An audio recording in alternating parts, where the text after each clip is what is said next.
Howdy folks, Luke Simons with you, Back to the Basics 101. Today I'm going to show you a few cool little things that I've done.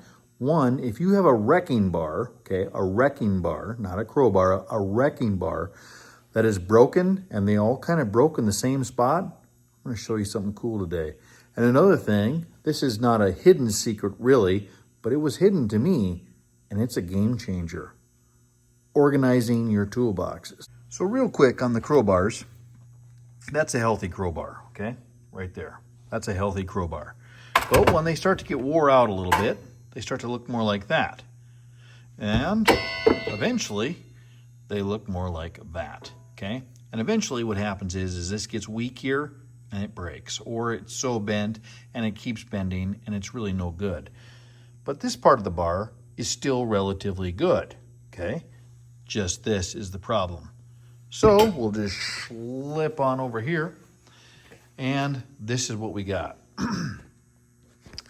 So right here is a bar that for years I had in my box, okay? So this was in my box, and that's the way I used it. I just held it onto here. Well, just recently, I took a pipe. You can see it's just a pipe, right? Actually, that's a pipe off of an old bicycle for a bicycle seat. That's what that is. And I shoved that pipe into here probably somewheres.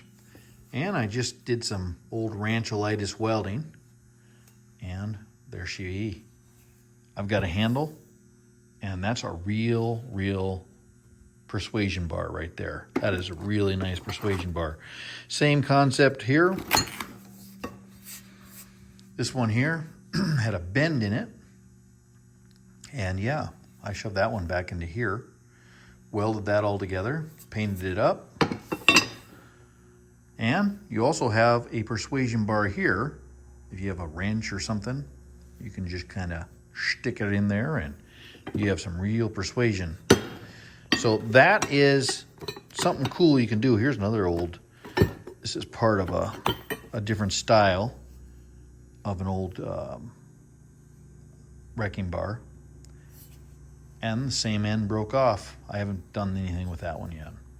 So that's pretty cool. But check this out, folks. So what do we have? Oh, Scotch tape. Or just painter's tape, okay? Just painter's tape. That one's not labeled yet. But yeah, that's what we have. Big sockets, hammers, ball joint, forks, blah, blah, blah, blah, blah, blah, blah. Blah, blah, blah, blah, blah, blah, blah, blah, blah, blah. And over here we have the same thing. This is my old box. This is my original box, actually. And yeah, that's what it is. Try to keep a little bit of my dirtier tools in here, you know, etc. And this one here is a really old box. It's an old Grassman as well. And yeah, that's what I'm doing with it. Pretty simple. Really not a magical show today, but it might help somebody. I have persuasion bars with nice, you know, handles on them, plastic handles. And those are nice, they're handy, but they're not heavy duty, especially mine. Mine are just Pittsburgh, actually. I have a 5-foot bar over there and a 4-foot bar over there as well.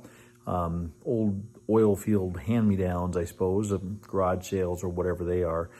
Use those all the time. But you can see this crowbar really, wrecking bar, not a crowbar, really turned into something with that handle on it. Before the handle was on it, I'll tell you, I never really used them. They just were too short to really utilize, and they just weren't comfortable. That pipe is really comfortable. You know, if you're putting force on something, trying to move something, a lot of times it's close quarters. Both of those wrecking bars are going to be really wonderful as pry bars now. So they're repurposed. As a rancher, we believe in recycling, and we recycle all the time. I'm not for recycling if it actually doesn't make any monetary sense, because then it just means that it shouldn't happen.